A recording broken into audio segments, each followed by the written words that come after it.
nè con mà tên tôi sao mày cắn luôn ơi anh tha cro anh số máu nó ngắt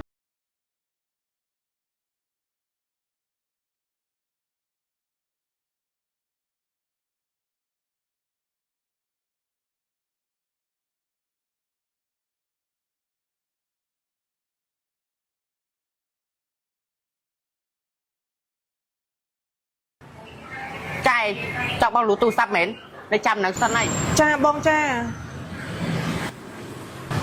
là pan đi sang máy sớm á 我想看 iPhone 17 Pro Max PT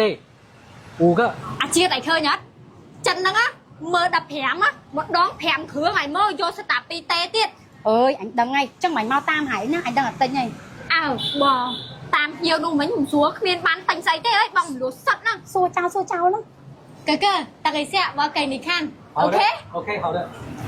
ai thì giúp tao quạt sân máu ta cái xe ôi mình vô tao ai cái thắt anh thì vô tao ai cả cơ xong chỗ tực khởi rộng thạc tực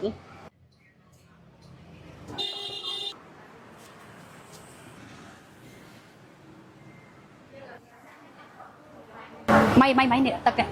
ai xong sai mình tinh phèm khướng em số tinh đập khướng ngon anh cái chẳng đấy nó mà nhắc mà tham bơ phèm khương và tạch đập khương ở giường á mày ở lồi ngọt ơi chết xuôi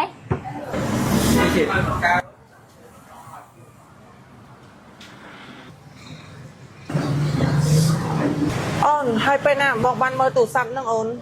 trai ơi chạy anh chăm ăn nó nắng bởi chào mặt bán từ về nhỏ không còn công đẹp nhiều vậy chị ơi chăm sân nắng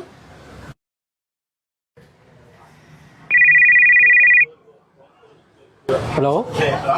啊哦回去了好 OK 可以 thô không rẻ tệ mà ngay ở bên tây ở nông chọc ngon ơi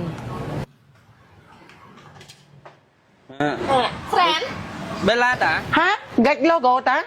ថ្ងៃហ្នឹងពីណៃនៅហាងហ៎ គ្នានៅហាងតាគ្នាថាអត់ទៅក្រៅទៅទិញឲ្យញ៉ាំមួយពុនគ្នាណាហើយមកហាងគ្នាមានការអីដែរ ហ្នឹងហើយគ្នាថាមកទិញទូរស័ព្ទ iPhone 17 Pro Max នឹង4 5គ្រឿងឲ្យបុគ្គលិកគ្នាហ្នឹងណាតែបុគ្គលិកឯងដូចអត់តម្លៃភ្ញៀវសោះ ហាបេឡាមានរឿងចឹងទៀតហើយបុគ្គលិកមួយណាមើងងាយហើយប្រាប់គ្នាត្រង់មើល គ្នាចង់និយាយទេបើគ្នានិយាយទៅ3អ្នកគាត់ប្រកាសជាអត់ការងារធ្វើហើយប៉ុន្តែបើយើងមិននិយាយទេហាងឯងថ្ងៃណាមួយប្រកាសជាអស់ភ្ញៀវចូលហើយពេលដែលគាត់ឃើញយើងខំខំអាវគាត់អត់មានមកសួរនាំយើងទេហើយគ្រាន់តែឮថាយើងបំលុះទូរស័ព្ទទៀតគឺគាត់មាក់ងាយយើងហ្មងតែបើគាត់ឃើញអ្នកមានគេចូលមកទិញវិញណាគឺគាត់ទៅទទួលគេរាក់ទាក់គេល្អមែនទែនឥឡូវគ្នាចង់វិញឆ្ងាយទេជួយរៀប17 Pro Max ឲ្យយើង6គ្រឿងមកតែគ្នាបំលុះហើយណាគ្នាឲ្យលុយសុទ្ធ អរគុណបេឡាដែលហែងប្រាប់រឿងនោះមកគ្នានឹងបញ្ឈប់3នាក់នឹងចោលហើយគ្នាក៏អរគុណហែងដែរគ្នាមិនដែលភ្លេចគុណបនហែងទេដែលហែងខំលក់ដីនឹងឲ្យគ្នាដើម្បីឲ្យគ្នាបានបើកហាងនឹងគ្នាអរគុណហែងច្រើនហើយហើយ3នាក់ឯងស្អែកនឹងត្រូវឲ្យបានចេញពីផ្ទះខ្ញុំឈប់ធ្វើការនៅហាងខ្ញុំទៀតនេះដើម្បីត្រូវចាំណាក្នុងនេះជាបុគ្គលិកទោះធ្វើការនៅកន្លែងណាក៏ដោយឲ្យតែភ្ញៀវគេមកចូលហាងយើងមានក៏ដោយព្រោះក៏ដោយទិញដាច់ក៏ដោយបំលក់ក៏ដោយគឺត្រូវទទួលគ្នាឲ្យបានស្មើគ្នាអត់មានរើអើភ្ញៀវអញ្ចឹងទេ mẹ nhưng mà thôi thở nên nào để mẹ bán nái non hay nhóm phật giả tha mình thôi chưa được đó chắc bị phen ăn tơn chẳng ai đôi chả chắc cái vậy men thắp nhiều quá cứ chỉ lại mình thở được ăn nhiều ấy lỡ ở giường á bắt băng càng nghe chia ơi ខ្ញុំក៏អញ្ចឹងដែរថ្ងៃក្រោយខ្ញុំឈប់ធ្វើអញ្ចឹងហើយខ្ញុំឈប់រើសអាំងភ្ញៀវហើយ